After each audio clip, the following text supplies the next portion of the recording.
Bueno, ¿cómo conocemos? ¿Cómo conocemos? Vamos a ver cómo conocemos.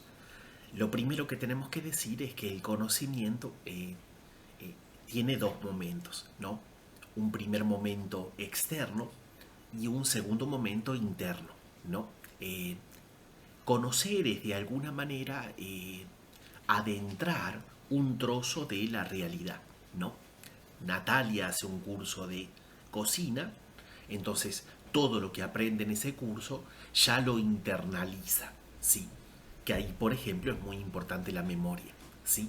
O Francisco aprende con su papá a cambiar cierta cuestión del motor de su moto, bien, ese conocimiento partió de una experiencia sensible, ¿sí? Los dos agachados en el motor, desarmando y cambiando esa parte, una experiencia sensible con sus manos, con su vista, eh, con su percepción, y después ese conocimiento ya está adquirido, ya está internalizado, ¿sí?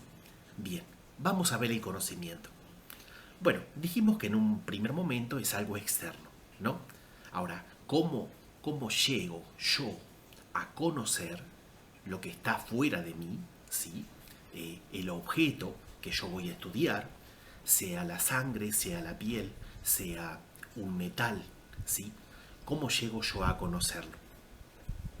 Bueno, yo me lanzo con los sentidos externos, ¿sí?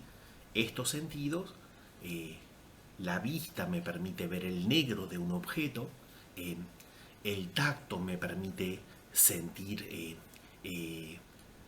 la frescura, por ejemplo, de un objeto, ¿sí? Eh, y bueno, el oído, yo de alguna manera oyendo puedo conocer si es mucha la lluvia o poca la lluvia, o puedo conocer si esta obra es de Johann Sebastian Bach o de Vivaldi, ¿sí? Bien. Entonces, estos sentidos externos necesitan de órganos, ¿sí? Por ejemplo, yo conozco un perfume con el olfato que está en la nariz. O yo eh, contemplo eh, un amanecer en Córdoba con la vista que está en los ojos, ¿sí? Entonces, a un sentido externo le corresponde un órgano eh, que de algún modo me posibilita que ese sentido perciba la realidad, ¿sí? Eso es algo hermoso, ¿no? Cómo fuimos creados, ¿no? Aristóteles cuando hace la clasificación de los seres vivos, la jerarquización de los seres vivos, él señala que la persona humana está muy arriba, ¿no? Muy arriba. Bueno, y acá estamos viendo la belleza de nuestra composición, ¿no? Eh, Vamos al mundo a conocerlo con una percepción que tiene órganos también en lo corpóreo dispuestos para poder captar, para poder aprender, ¿sí? Bien. Ahora, dentro nuestro también hay elementos, ¿sí? Esto siempre se ha debatido en el campo del conocimiento, ¿no? Hay escuelas que dicen no hay realidad afuera, lo que está todo dentro y es el sujeto el que de algún modo crea el afuera, ¿sí? Eso es una burrada tremenda, lo dice una persona que está parada en un piso y lógicamente que el piso está fuera de él. Así que eso es un engaño para inventar que no hay verdades, ¿no? La intención de esas corrientes filosóficas es que creamos que no hay verdades, ¿sí? Que no es posible conocer la verdad, ¿sí? Bien, dentro nuestro hay elementos esperando la información que llega de afuera, ¿sí? Esa frescura que yo siento con mi mano, ese peso del objeto que yo siento con mi mano, está adentrándose con capacidades internas que me permiten entender lo que estoy contemplando, ¿no? Acá está la importancia, por ejemplo, de el sentido común, ¿sí? El sentido común es lo que me permite, a partir de todo lo que estoy sintiendo en ese objeto determinado, su color, su peso, su conformación interna en características, por ejemplo, es de madera o es de metal. El sentido común agrupa esos sentimientos que llegan dentro y me da la totalidad de un objeto, ¿sí? Entonces yo por dentro, aunque no lo digo, pero puedo entender que, bueno, esto es madera, o esto es un banco de madera, o esto es una cabaña, ¿sí? Bien. Eh, Acá también juega la imaginación. ¿Por qué? Porque el sentido común necesita de una imaginación que capte estos elementos y que genere un retrato, una copia, ¿sí? La imaginación es como una fotocopiadora a color, ¿sí? Láser, que lo que hace es permitirme tener el objeto dentro, ¿sí? Yo, por ejemplo, ahora estoy imaginando mi celular porque recuerdo la funda que tiene, recuerdo el tamaño que tiene, recuerdo cómo está la pantalla en este momento, ¿sí? Y eso es porque mi imaginación ya tiene una copia de ese trozo de realidad que ahora no estoy contemplando con los sentidos, pero que ya está dentro mío de alguna manera, ¿sí? Yo puedo, no sé, eh, cerrar los ojos y visualizar eh, eh, la casa de Leo Messi porque la vi en una revista. ¿Sí? Bien, entonces la imaginación genera esa copia a partir de todo lo que vamos percibiendo. ¿Sí? Eh, y lógicamente esta imaginación, con la ayuda de la memoria, cuenta con elementos para poder sumar cosas a esa imagen que yo tengo copiada. ¿Sí? Yo puedo imaginar la casa de Leo Messi con Spider-Man dentro de la casa tomando mate. ¿Por qué? Porque el mate está en mi imaginación, guardado, sellado con la memoria, y porque Spider-Man también está en mi memoria y fue copiado por la imaginación. ¿Sí? Y bueno, y esto da lugar, por ejemplo, a la creación literaria. Cuando Cervantes dice, Don Quijote y Sancho vieron unos molinos y eran gigantes, y bien, ahí está estableciendo una dinámica con imágenes internas. ¿Sí? Bien.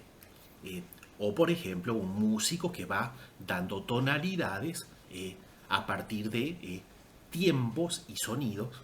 Bueno, está también creando una imagen sonora. ¿Sí? Bien. Después también está la estimativa, ¿no?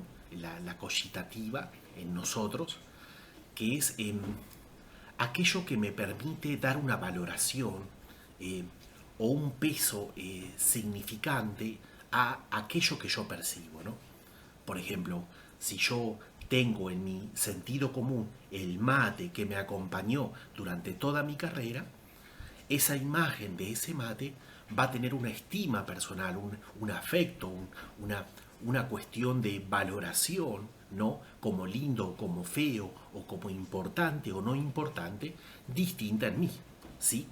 Bien, entonces también eso entra en juego cuando los sentidos mandaron toda la información para adentro, ¿sí? Y bueno, y ya lo dijimos, pero también es importante la memoria, que tiene dos funciones. La memoria lo que hace es eh, fijar ese trozo, eh, recuerda ese trozo y después lo evoca, lo vuelve al presente otra vez. ¿Sí? Entonces, yo con la memoria recuerdo el color de mi remera en este momento, pero también con la memoria cuando quiero utilizar, entre comillas, ese recuerdo, la memoria me lo vuelve a traer al presente. ¿Sí? Bien, muy bien. Bueno, esos son elementos internos. ¿Sí? Hoy hablamos de que hay dos momentos, el externo y el interno. El externo, los sentidos con los órganos percibiendo. El interno ya es todos estos sentidos internos que entran en juego para resolver esta poesía hermosa del misterio del conocimiento que nos permite decir, tengo en mí a Venecia, o tengo en mí la Torre Eiffel, o tengo en mí la muralla china. ¿Sí? Bien, esta capacidad espiritual. Bien, bueno. Después ya es el trabajo de la inteligencia. ¿Sí? Aristóteles va a ser el padre de la lógica, y la lógica es pensar con orden, y esta lógica va creando conceptos, porque cuando yo digo que internalizo la realidad, voy tomando lo esencial, voy creando universalidades conceptuales. Tal es así que si viajo a Mar del Plata y veo un mate, yo digo, bueno, pará, eh, tengo 5 años, 6 años, ya aprendí que en casa eso con la bombilla es el mate. Bien, ahora cuando percibo otro mate, aunque sea un mate rojo y yo había percibido uno de madera marrón, yo igualmente ya reconozco que ese es el mate. ¿Sí? Entonces, esa universalidad que se le da a los conceptos surge de un sentido que percibió, o de varios sentidos que internalizaron y que sellaron un recuerdo, ¿sí? Que crearon un concepto universal a partir de una esencia. Por ejemplo, Facundito ve una taza y dice, no, no, no, eso no es el mate, acá falta la bombilla, ¿sí? Y si vería una taza con una bombilla, diría, no, eso es una taza con una bombilla, pero no es el mate, ¿sí? Bien, entonces, esa diferenciación parte de una posibilidad de crear universales, porque se puede crear universales. Lógicamente que la realidad puede cambiar, puede aparecer un mate diseñado como una taza, pero cuando yo percibo ese mate 2025 diseñado como una taza, Facundito dice, no, claro, es un diseño particular que abraza esencias del mate y esencias de la taza. Por tanto, siempre puedo captar definiciones universales, establecer conceptos universales para poder caminar la vida. ¿Sí? Eh, Si hay algún docente de la UBA que dice no, no se pueden crear conceptos, ese docente tiene un celular en su bolsillo y lo reconoce como un concepto universal que le hace sentir que es un celular y que no es un pantalón. Y ese docente tiene un cinturón o un cinto en su pantalón que le hace saber que ese cinto no es un celular. Por tanto, sí es posible definir o llegar a universales, y lo necesitamos, y la verdad lo necesita, y la vida misma lo necesita. ¿Sí? Bien, muy bien. Bueno, este es el proceso de conocimiento. ¿Sí? Después, ¿cómo llegamos a razonar? ¿Cómo llegamos a establecer naves que nos lleven a Marte? ¿O cómo llegamos a crear un celular que me permita sacar fotos con muchas dimensiones? ¿O cómo llegamos a estudiar lo cuántico o la robótica? Bien, ¿qué dirá Aristóteles? Bien, vamos a partir de conceptos, creando juicios. El juicio es la relación entre un concepto y el otro. Por ejemplo, el mate es verde. Ahí relacioné el concepto de verde, la idea de verde con la idea de mate. Establezco juicios. Después de eso voy a establecer ya razonamientos, porque estos juicios van a formar silogismos, o van a formar un encadenamiento lógico que debe ser cierto, debe ser verdadero, debe ser coherente, no debe ser una falacia. Y estos razonamientos van haciendo que yo pueda tomar una pausa de la realidad y quedarme ya con la abstracción. La abstracción es tomar los datos, pero ya quedarme en un plano intelectivo, y en ese plano de inteligencia ya poder navegar con el razonamiento y construir realidades como la matemática, o realidades como la nave que me lleve a Marte. ¿Sí? Bien. Entonces, ese es el proceso de conocimiento. Esto le cierra la boca a Kant, esto le cierra la boca a la lucha entre empirismo y racionalismo. El empirismo dice solo cuenta lo sensible, y el racionalismo solo cuenta la razón. No, Aristóteles, antes que todo este discurso inventado, Aristóteles viene a dar la fórmula mágica al proceso de conocimiento.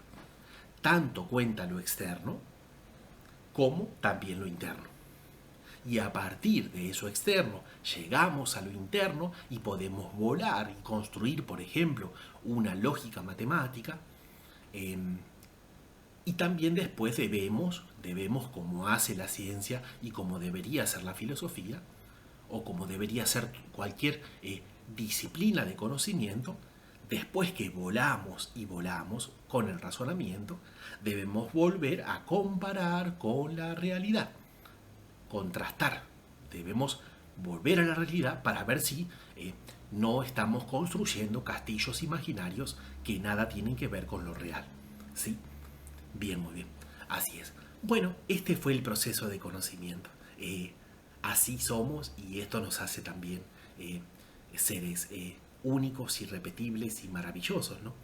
Y gracias a este proceso interno, Dolina puede dar humor o un jugador de fútbol puede crear dinámicas dentro de la cancha, ¿sí? Con estrategias, con sabiduría, ¿sí? Así es. Bueno, un abrazo, el sentido de la vida es el amor.